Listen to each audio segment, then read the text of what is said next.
How often do you think about money? When you think about it, what are the first things that come to mind? Where you want to be financially in the future? How much you earn? Your bills? Debt? Vacation? Do you think about how much you want to save or invest maybe? Most of us think about money every day.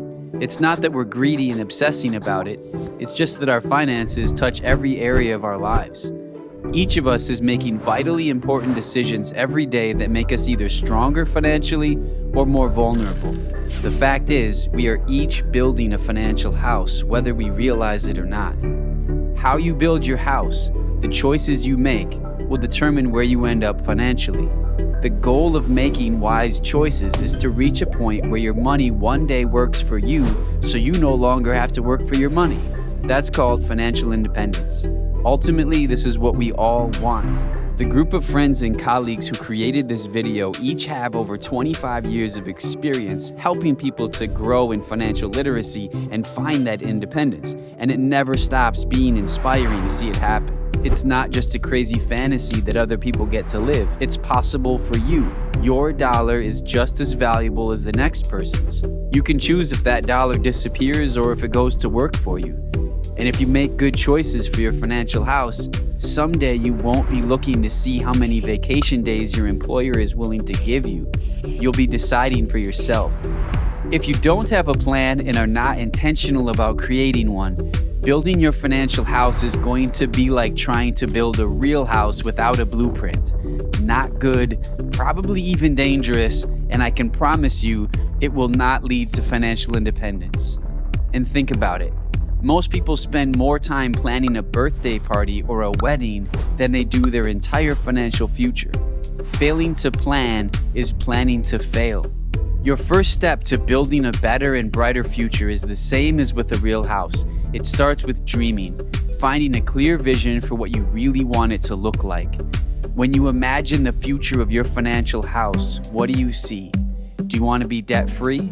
Help your kids come out of college or university without a load of debt? Be able to travel or have a vacation property? Or have enough money so you don't have to even think about it? Dreaming about where you want to be financially will motivate you to create a plan for how to get there. As part of this first step, it's important to discover your financial independence number. It's the most important number in our financial lives, and yet most of us have never heard of it.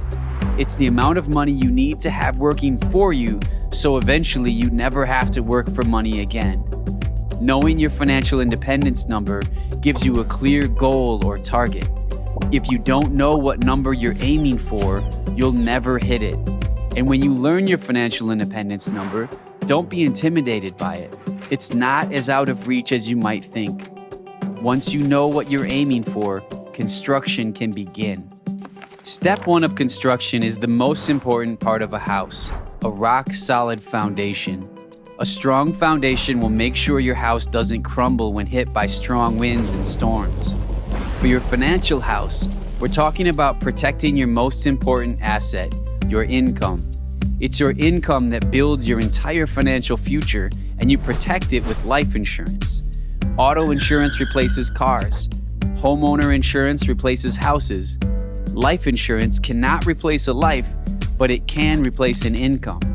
Imagine a couple who has 2 children. Their monthly budget is $8,000. Each spouse makes $4,000 each month. If one of those providers dies, the other spouse and their children are not just losing someone they love, they're losing an income. They now only have $4,000 per month to pay for an $8,000 budget. Now, in addition to grieving the death of someone they love, they're going to have to change their lifestyle in dramatic ways just to make things work financially. When the income stops because it's not protected and the bills keep coming, it leads to financial ruin. Think about how important your income is to your family. An important question to ask yourself is, if you die prematurely, would you want your family to live better, the same, or worse than they do now? Most everyone says better or at least the same, but if you're not informed, it's easy to make mistakes, which is why many of us have cracks in our foundation that we're not even aware of, which puts our families at great risk. Life insurance mistake number 1 is not having any or not enough. Mistake number 2 is having the wrong kind. These are the kinds that claim to build a cash value that can help you save for college or retirement. Many of these policies are very expensive, leaving families underinsured, and they often have savings programs that earn low returns. Life insurance mistake number 3 is the most common. It's depending on group life insurance from your job. Many of these plans only cover you if you are actively at work, and they can be amended or terminated without your consent. Unfortunately, most people learn about this when it's too late. This foundation is the most important part of your house. Once you get it right, you can then go to step 2, the frame. In your financial house, your frame is your spending plan. Most people call it a budget. A spending plan empowers us to start telling our money where to go instead of wondering where it went. It protects us from wasting money and making impulse purchases like gourmet coffee and stuff like that. It's not about how much money you make, but how much you keep. Without a plan, we spend more, borrow more, save less, often leaving us with more month at the end of our money. Get it? It can be very stressful. Most people say they easily waste $5 to $10 a day. For a married couple, that could be $300 to $600 a month. Imagine using that wasted money to instead eliminate debt and invest in your future. For example, what if you freed up just $300 a month and invested it? At a 9% rate of return in 20 years, you would have over $185,000, and in 30 years, almost $500,000. This can be the difference between reaching your financial independence number or having to work for the rest of your life. You can now see how vital this step is. Take control of your spending and stick to it. Now you're ready for step 3, the roof. In a financial house, your roof is made up of some key legal documents: your will, power of attorney, and advanced medical directive, to name a few. These documents are critical in order to protect your assets and, most importantly, your family. You want to get a will right away because if you don't have a will, your government has one for you. You just have no say in it.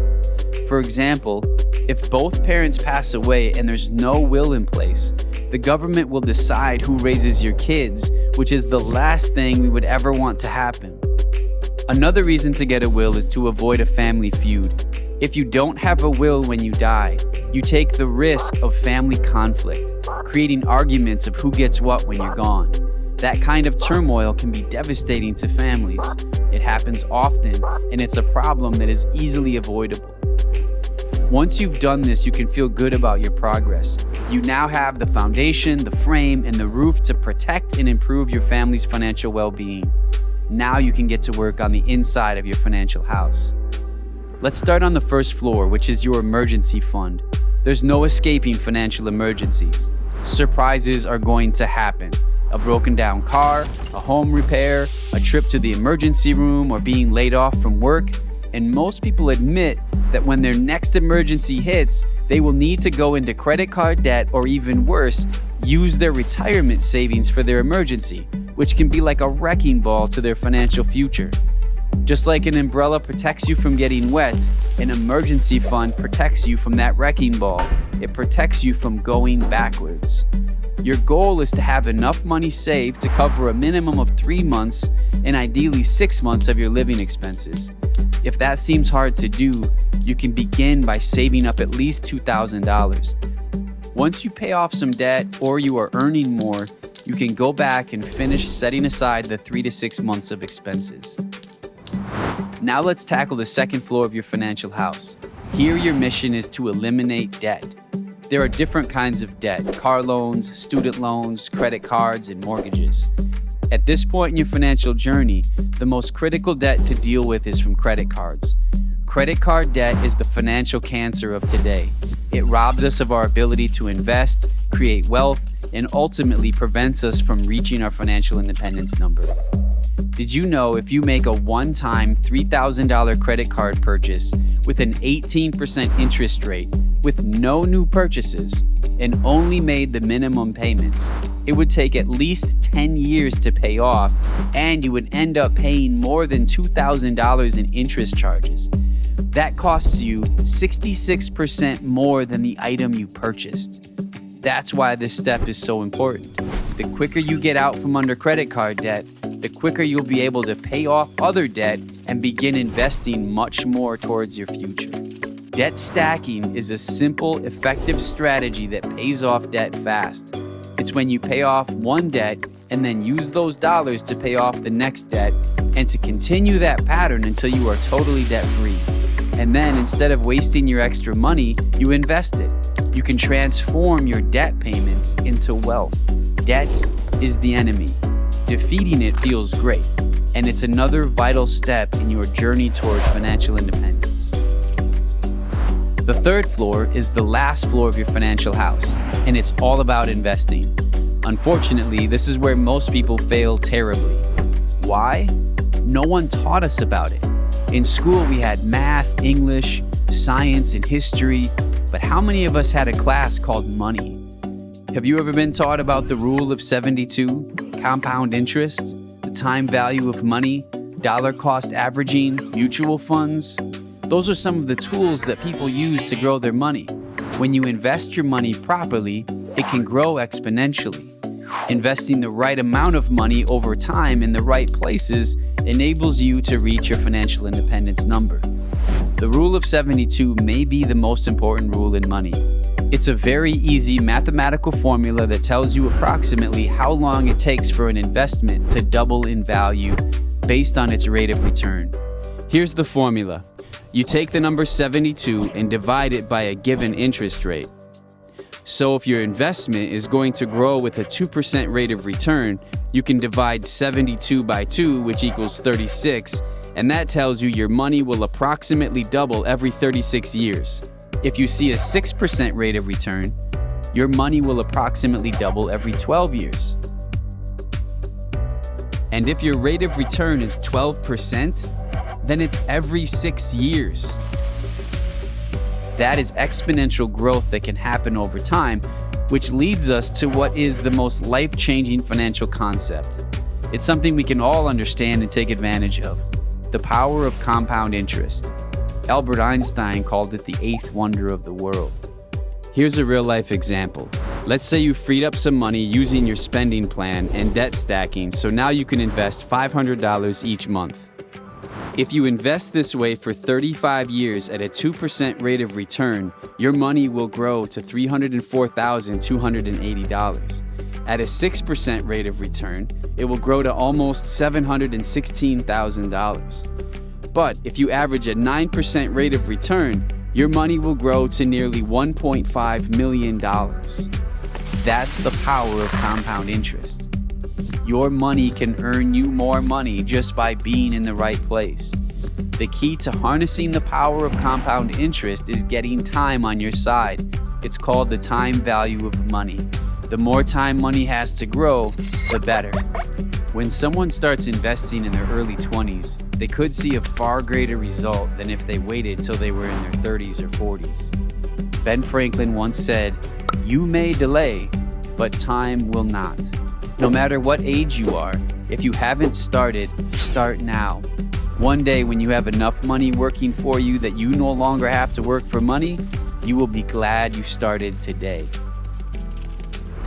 When people build a new house, they experience a very special feeling that first night they get to sleep there. It's a great sense of accomplishment.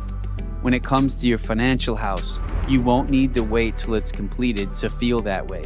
As soon as you get on the right path, you'll be able to feel the satisfaction of knowing you have a bright future ahead. You'll be able to trade stress and anxiety for peace and security. You'll be providing a rock-solid and beautiful financial house for the people who are most important to you. By getting your financial house in order, you can help your children build theirs. Your smart choices today can positively impact your family's financial trajectory for generations to come. And that impact can go beyond your own family. Something we haven't talked about yet, but is very important, is generosity. Being able to give generously to those in need, your place of worship, your community, or a nonprofit that's important to you is a powerful and rewarding way to make a difference. When your financial house is strong, the impact, your impact, can be that much greater. Here's a great question to consider. What action can you take now to ensure the things you learned in this video get applied in your own life? It's easy to put off, and there's probably never a convenient time, but you're losing money every minute you wait. The clock is literally ticking. And remember, it's not what you know that gets you where you want to go. It's what you do with what you know. You can have exercise equipment in your house and know what it does, but it's not going to change your life unless you use it. Money is the same way. Knowing about it is not enough. You must do something. Right now, you're going to have the opportunity to take action. To help make your choice easier, here are 3 possible paths you can choose from. Path 1, financial blueprint. If you know where you want to go financially, but you're unsure how to get there, or if you're just getting started, you can take advantage of a complimentary and confidential cutting-edge digital tool that will create a blueprint for your money. It gives you simple to follow instructions that enable you to do all the things you learned about in this video, and it provides you a personal guide to help you make sure you do things right. By choosing Financial Blueprint, you will soon have a clear financial vision for you and your family, which means you can spend less time worrying about money and more time enjoying your life. Path 2, financial home improvement. Maybe for now, you want to do just 1 or 2 things to improve your current financial house. If that's you, in a moment, you can choose financial home improvement and then check the things you want to work on. Path 3, financial house review. Perhaps you have a pretty strong financial house already, but you wouldn't mind getting a second opinion to make sure you are doing the best you possibly can. Or to see if there's something available now that wasn't available before that might make your financial house even better. It never hurts to explore other options. In that case, financial house review is for you. You can choose whichever path is best for you, and you can make that choice right now. Click I'm ready to take your first step.